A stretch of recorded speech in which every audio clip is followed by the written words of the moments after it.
नमस्कार छात्रों। आज मैं आपको यहाँ कक्षा 10वीं विषय हिंदी और इस विषय हिंदी में एसएससी बोर्ड 2020-21 में कृति पत्रिका कैसी होती है इसके बारे में मैंने आपको जानकारी दी है।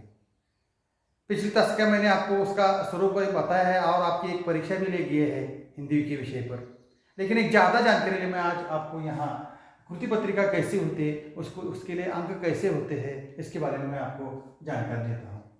तो कृति पत्रिका में विषय हिंदी के लिए 80 गुण होते हैं। कितने गुण होते हैं? 80 गुण।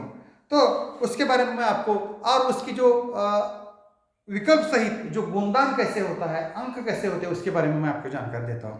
देखो छात्रों, गद्य विभाग, कृति पत्रिका में जो गद्य विभाग होता है उसके लिए 20 अंक होते हैं और उसमें एक पठित गद्यांश रहता है,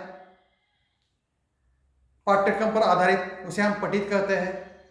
पठित गद्यांश रहता है, वो जो प्रश्न है उसमें प्रश्न पहला अ रहता है तथा उसके साथ साथ प्रश्न पहला आ रहता है और प्रत्येक के लिए कुल मिलाकर 8 अंक होते हैं, यानी 8 अधिक 8 कुल मिलाकर 16 अंक होते हैं।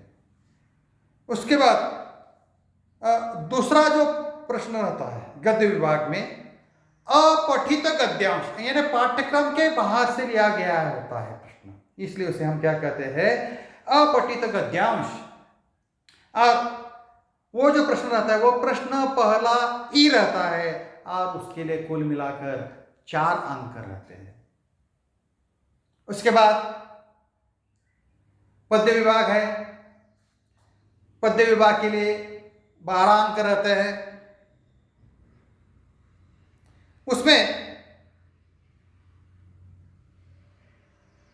तीसरा जो प्रश्न रहता है पठित पद्यांश, पाठ्यक्रम पर आधारित, प्रश्न दूसरा अ रहता है तथा प्रश्न दूसरा आव। इसका मतलब है पद्यांश के आधारित 2 प्रश्न रहते हैं, प्रश्न पहला दूसरा में अ और आ रहता है और प्रत्येक के लिए 6 अंक रहता है और इसके लिए कुल मिलाकर 12 अंक रहते हैं।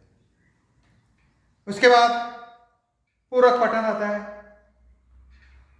पूरक पठन के लिए 8 अंक रहते हैं और वह प्रश्न तीसरा रहता है।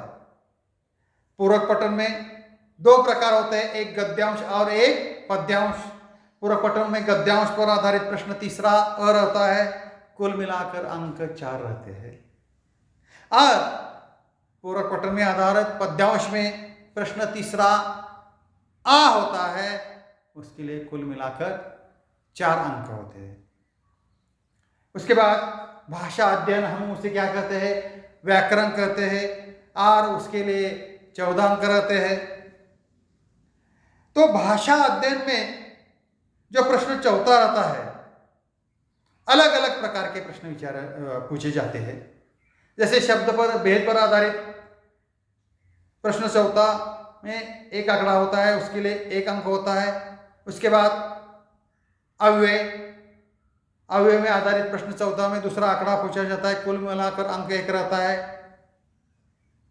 संधि पर आधारित प्रश्न चौथा में तीसरा आंकड़ा होता है, कुल अंक 1 रहता है।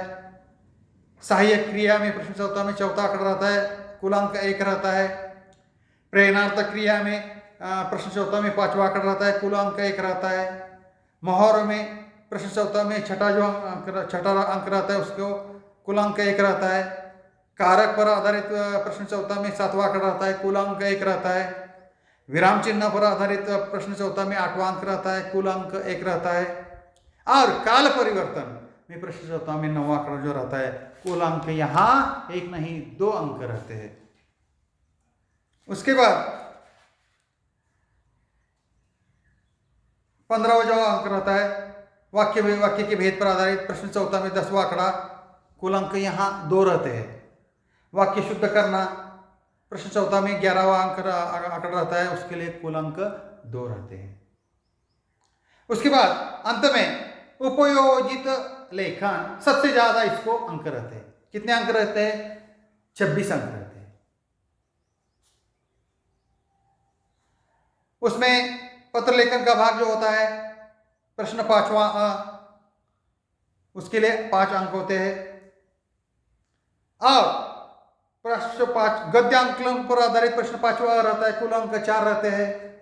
उसके बाद वृत्तांत लेखन प्रश्न 5वां आ में विकल्प है यह, उसके लिए 5 अंक रहते हैं। यह प्रश्न विकल्प रहित है।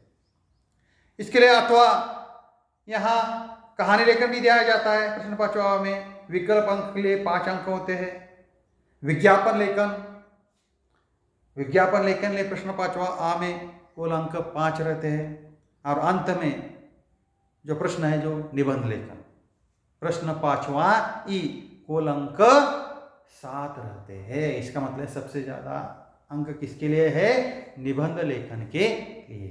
तो छात्रों, आज मैंने आपको एसएससी बोर्ड 2020-21 की कृति पत्रिका कैसी होती है इसके बारे में मैंने आपको जानकारी दी है और यहाँ मैं ठहरता हूँ। धन्यवाद।